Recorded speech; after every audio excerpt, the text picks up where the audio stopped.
Welcome back to another round of Candid Cardboard, where today I'm going to be sharing my first impressions of 7 new-to-me board games, including Galactic Renaissance, Clash of the Gladiators, Soul Last Days of a Star, Patin, Löwenherz, Botanik, and Ticket to Ride Legacy, Legends of the West.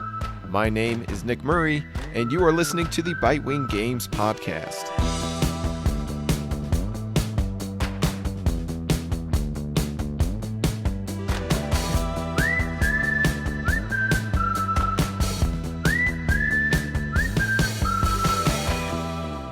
So to start things off, we're going to look at Galactic Renaissance, which I have 5 plays of at 2, 3, and 4 players, and a review copy of this game was provided to me by the publisher. It has now been over a year since my 4 plays of a preview copy of Galactic Renaissance. Over a year since the crowdfunding campaign for the game ended, and now the finished game is finally fulfilling to backers. A lot can happen in a year.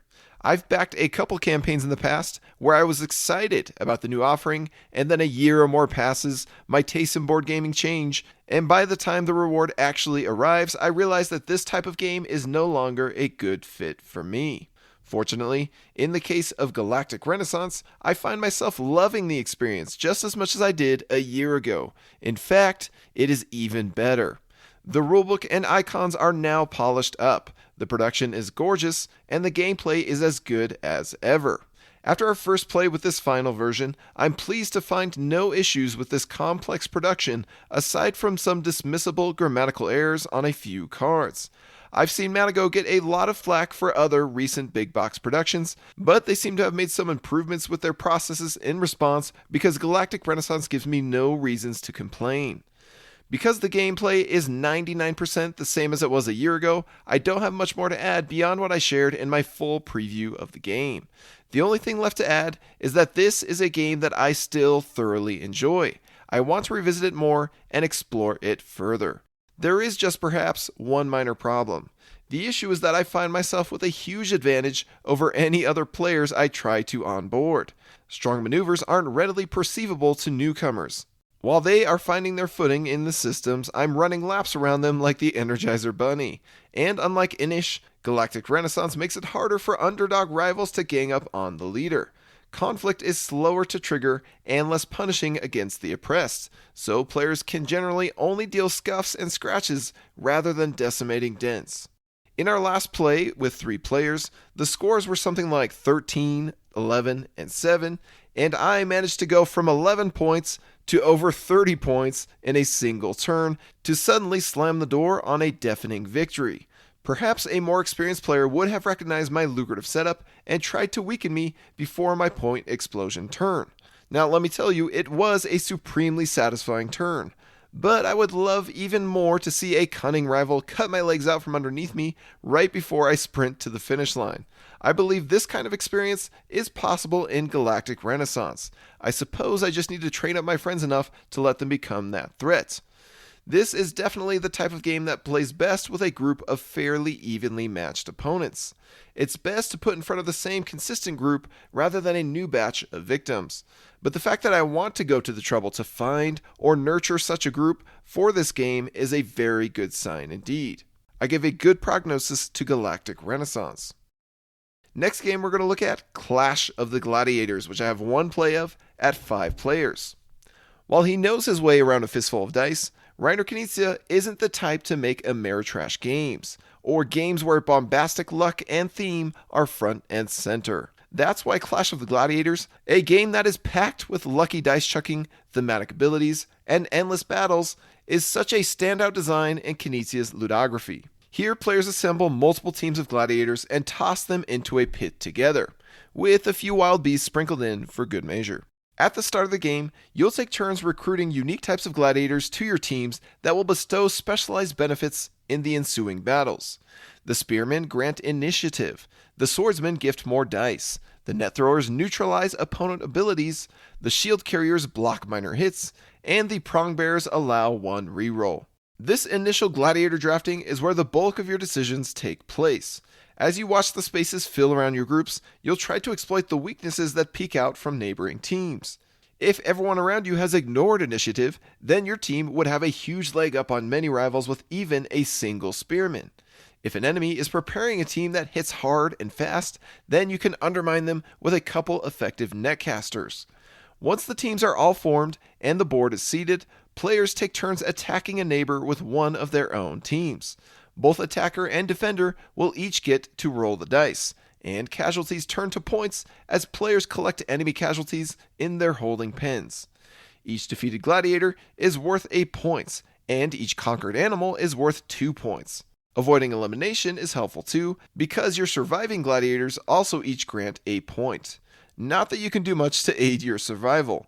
From the moment the first dice are cast until the end of the game, when one faction remains battered but alive, the core driver of the experience is Lady Luck. Yes, you can decide which neighbor you attack, but this decision merely boils down to which neighbor is weakest. Yes, you can decide which of your gladiators takes a hit and how your team falls apart, but it too often just makes the use of that team increasingly less exciting.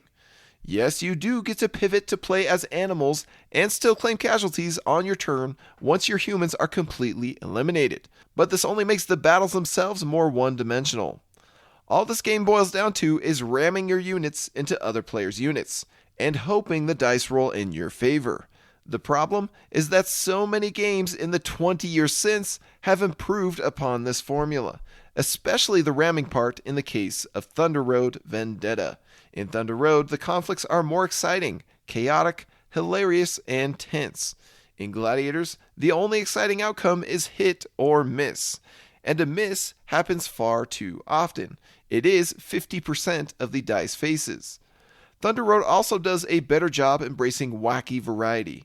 Granted, too much of that is siphoned off into its expansions. But even so, Gladiators does not have much to stand on these days. For a game that has more team customization, more interesting battles, and far less downtime, Challengers is a clear winner. Both games see players winding up their unique strategies before watching them clash in a big old luckfest. But Challengers does a far better job making you feel personal ownership and pride over your unique blend of characters. The teams of Gladiators look like different flavors of vanilla in comparison. Would you like French vanilla or vanilla bean? Although we had a few good laughs and loud gasps at the dice results, the same can be said of any dice chucker. Clash of the Gladiators might have been an amusing activity for its time, but it feels stuck in 2002, while the genre has evolved into bigger and better things. I give a poor prognosis to Clash of the Gladiators. Next game we're going to talk about, Soul Last Days of a Star, which I have one play of at 4 players, and a review copy of this game was provided to me by the publisher. Most of us probably remember that one day in elementary school science class when our teacher informed us that the sun would eventually die and wipe out all life in our solar system. If you are like me, then you likely went home with a shadow looming over your very existence as you worried about the end of civilization. Such happy memories. Soul is that game that fast forwards to that disastrous event far in the future and asks the question, what if we had the technology to get some of us out of the solar system before the sun explodes? Players act as competing factions who harness this technology to harvest the sun's energy for their selfish salvation. In Soul, you'll deploy sundivers, maneuver them around the sun's orbit and even within its layers, and convert them into useful structures such as gates or passageways for sundivers to delve deeper into the sun, energy nodes, which generate resources, sundiver foundries for making more sundivers, and transmit towers, your point generators. On your turn, you merely select one of 3 possible actions. Move, which is deploying and maneuvering sundivers. Convert, which is building one gate or station out of your sundivers. Or activate, meaning activate one type of station everywhere that you have a sundiver. Thanks to some handy player aids and a relatively streamlined rule set, this isn't a super complicated system to get into. But just like the many layers of the sun and its atmosphere, it takes time to dig deep into its strategies. Much of the complexity of this design comes from the planning of your actions.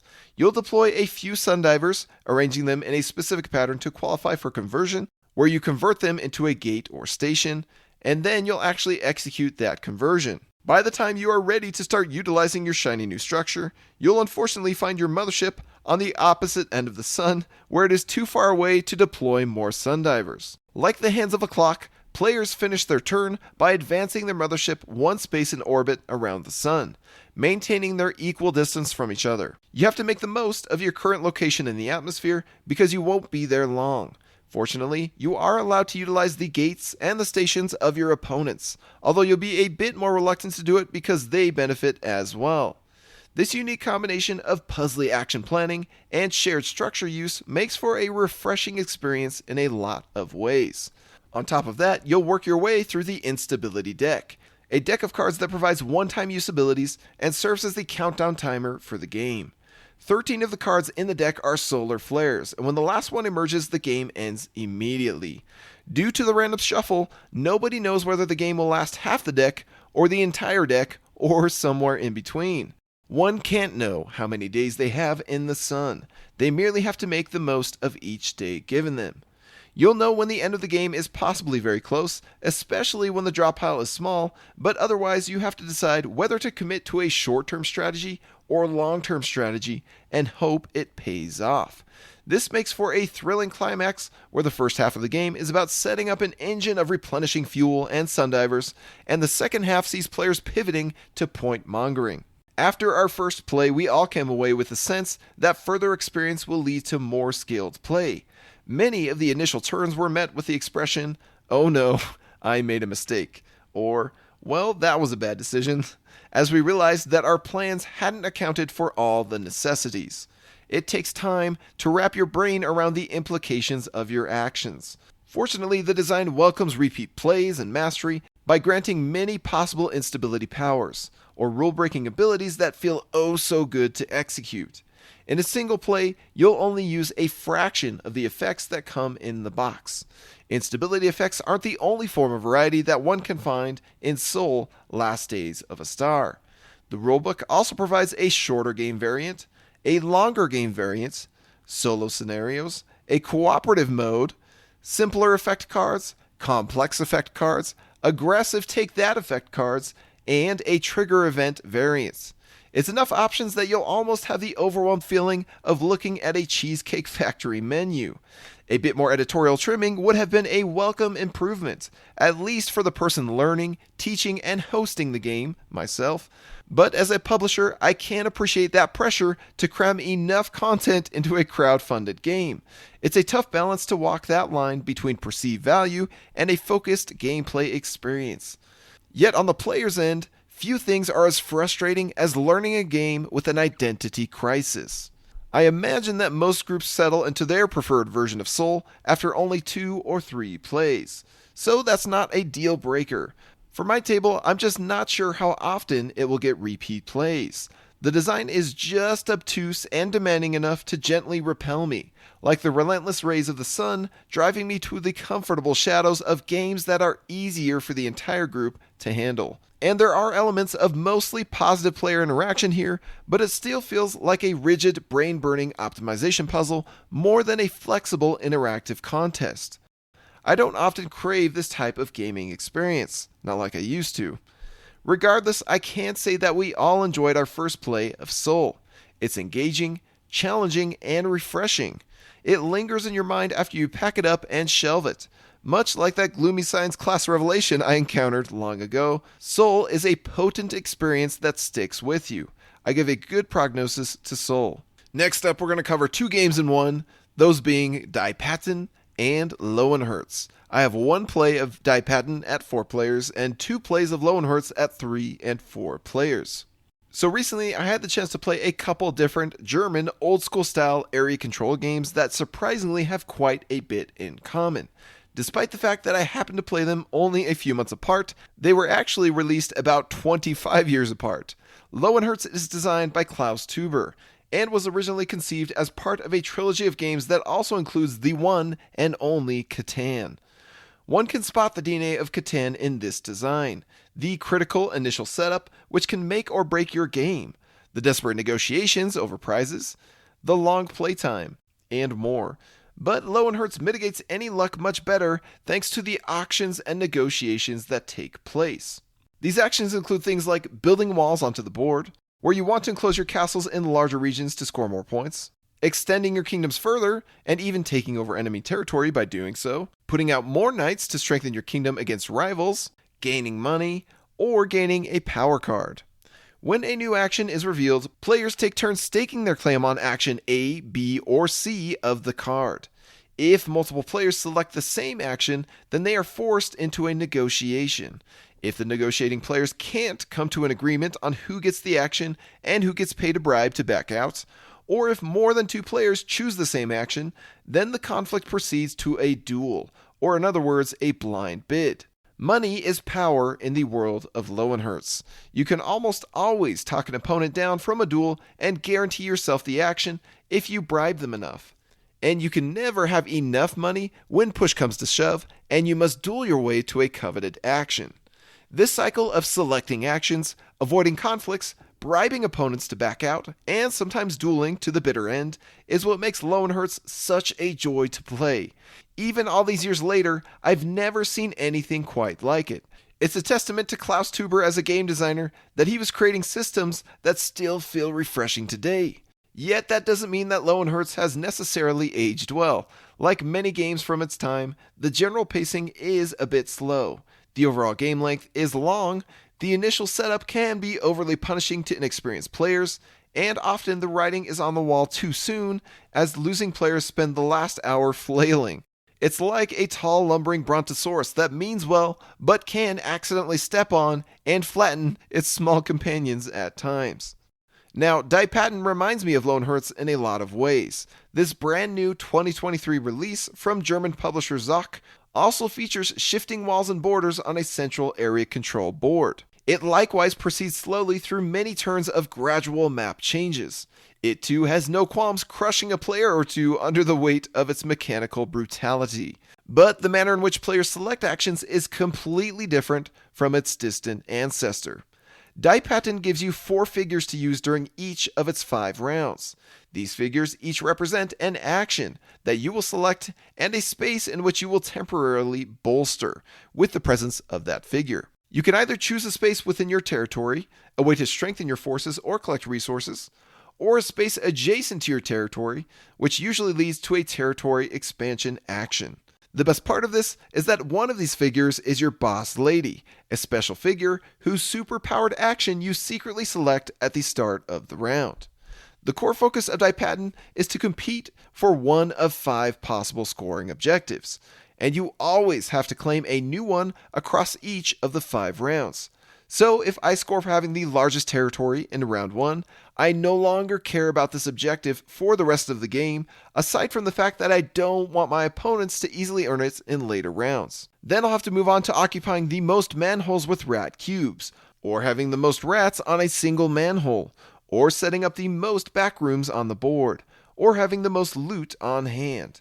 If I qualify for multiple objectives at the end of a round, I can still only claim one.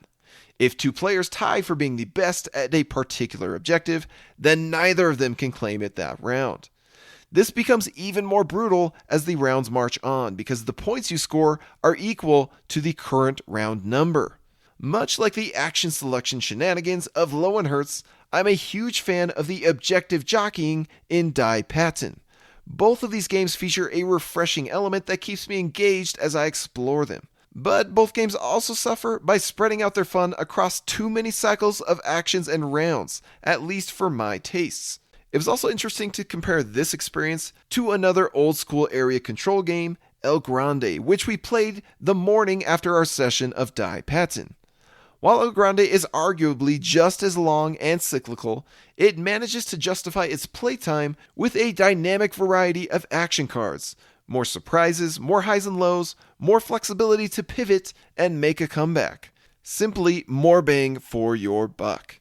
Although I enjoy both Löwenherz and Patin, I can't muster the enthusiasm to revisit them over other options on my shelf. Both games call back to the golden years of board gaming, where player interaction reigned supreme, yet they also carry some of the baggage of those old school designs that more modern creations have learned from. I give a fair prognosis to both Löwenherz and Patin. Next game we're going to talk about Botanik, which I have 2 plays of at 2 players. So as we prepare to launch our own line of 2-player games, I've been doing a lot of research into the genre lately. From what I've gathered, there are only really 2 big publishers that have established and are continuing a formal 2-player line of games. One of them is Lookout Games, who put out one of my favorite releases last year in Patterns. This line of games includes many other legendary titles such as Mandala, Patchwork, and Agricola, all creatures big and small. The other living 2-player line is from Space Cowboys, who just released the excellent Marabunta that I covered recently. Space Cowboys hits include Jaipur and Splendor Duel, among others. Then, of course, you have other publishers who informally put out 2-player games like Capstone with Watergate, Match of the Century, and Curious Cargo, or Osprey with Undaunted and General Orders. And then there are 2-player lines that seem to be discontinued aside from reprints, such as Cosmos' 2-player line, the GIP Project, and others. So the 2-player only genre is certainly an interesting topic for me. It could be considered a niche audience since you are limiting your demographic to only groups of exactly 2 people who play games together. The moment you have one more or one less person, the game is out. On the other hand, the 2-player only genre might be the largest niche in board gaming. It's certainly easier to gather and coordinate the schedules of 2 players than it is to gather 4 or 5. If the success of SkyTeam, Undaunted, Lost Cities, Patchwork, Chess, Go, Magic, and Seven Wonders Duel is anything to go by, then this niche within board games actually has a huge audience. Despite my years-long appreciation of this genre, I hadn't heard of Space Cowboys' 2021 release, Botanik, until very recently. This 2-player abstract tile placement game features a very smart drafting system that fuels the entire play session. 3 tiles are flipped face up at a time, and you and your opponent take turns selecting one and adding it to the central display board. You can either add a tile to the middle row between both players or your own row, but a tile placed in your row has to match the central tile of that column, either in type or color. The moment that matching link is broken, when a new center tile covers the old center tile, is the moment you claim the tile in your row and add it to your growing tile network. It's possible for you to grant your opponent a tile as well when you break their link on the display board. But ideally you avoid doing them any favors, or you do it at the most inconvenient time for their network. I learned the hard way that it's hard to compete with your rival when they are simply claiming more tiles than you. It's easy to claim victory by sheer strength of numbers because the network building itself isn't all that hard. All you are doing is connecting pipes to each other or blank sides to each other across your network of tiles. You'll get points for grouping 3 or more of a tile color together, and you'll get points for any flowers on your tiles. If a partner's pipeline doesn't connect back to your starting source tile through pipes, then that tile will be discarded at the end of the game before final scoring. It's the world's easiest spatial puzzle, made a little bit trickier by your opponent trying to keep useful tiles away from you or force you to add them to your networks before you are ready. That back and forth of adding tiles to the central board, linking and unlinking with shared features, and growing your network makes for a nice steady tempo of gameplay. There's something elegant here about going back and forth in a 2-player game without the interruptions of round structure or bookkeeping. For 2 players who just want something smooth, quick, and bitey, Botanik is hard to beat. And there are even some nice surprising moments when the next 3 revealed tiles are precisely the colors or types that create some tough options or evoke feelings of regrets for past decisions. Yet even with its buttery smooth rhythm, I don't feel compelled to come back to Botanik after our 2 plays. I mostly wish that the interesting drafting concept was attached to a more engaging challenge than a simple spatial puzzle.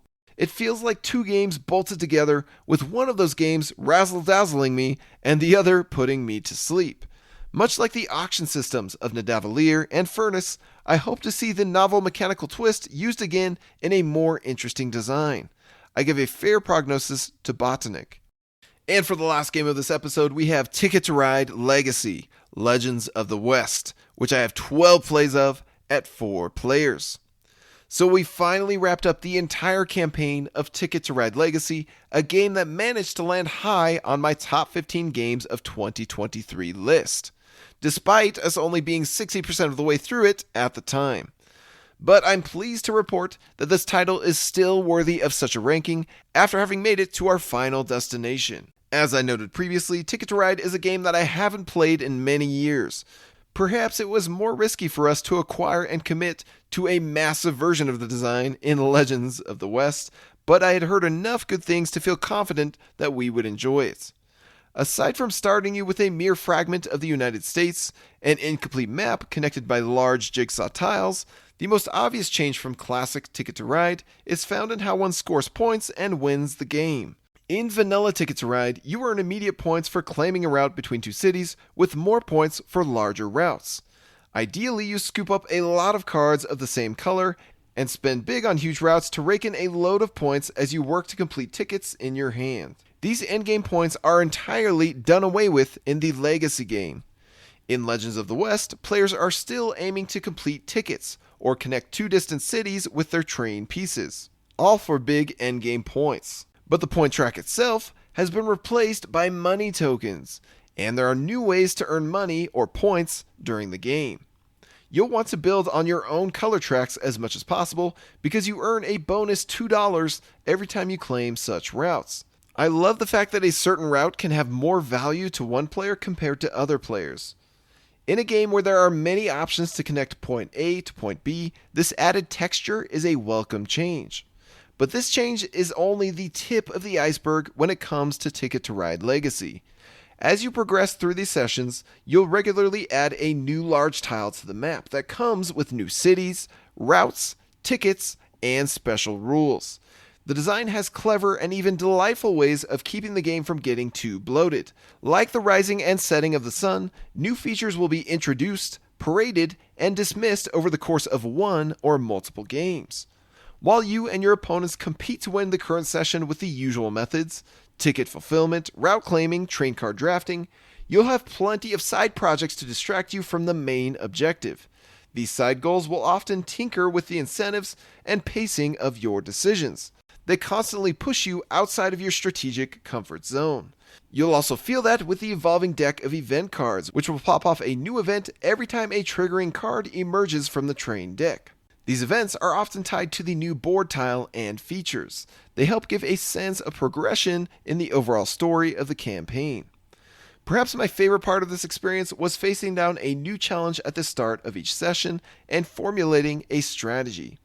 As I look at my starting hand of tickets and decide which ones to keep, how do I weave this route plan into the current events and opportunities that we are facing? Sure, a few of my ticket cards are encouraging me to build across the northern states, the shortest route from point A to point B, but due to current events, there are some golden opportunities in the south that I don't want to miss out on. Do I risk taking a longer detour through the south? Do I ignore those events and focus on my best tickets?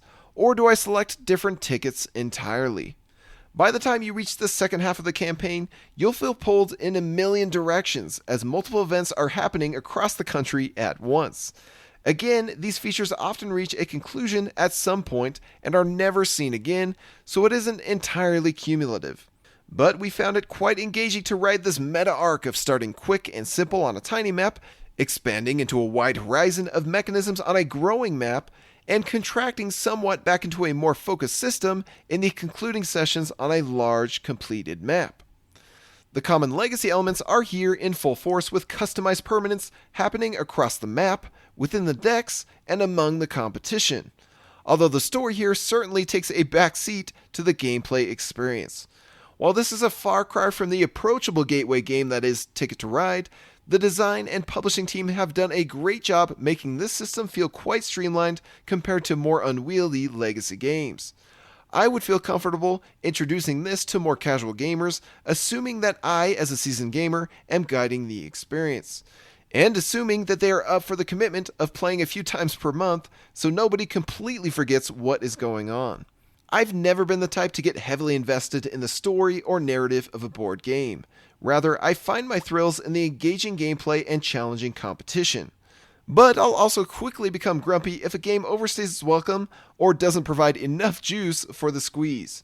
That's why I have preferred Ticket to Ride Legacy and My City over other legacy adjacent experiences like Gloomhaven or Mechs vs. Minions or Pandemic Legacy, which sacrifice some of that clean, focused play in service of stronger themes or narratives or surprises. For me, board gaming is first and foremost about play. Ticket to Ride Legacy understands this principle well. It took us on an epic, thrilling journey of play that satisfied the entire table. I give an excellent prognosis to Ticket to Ride Legacy Legends of the West. And that's going to do it for another round of Candid Cardboard. If you are listening to this episode around the time that it is released, then I have some great news for you. Our latest Kickstarter campaign, the Jazz Collection, 3 games of Cool Cats and Cool Jazz, is now live.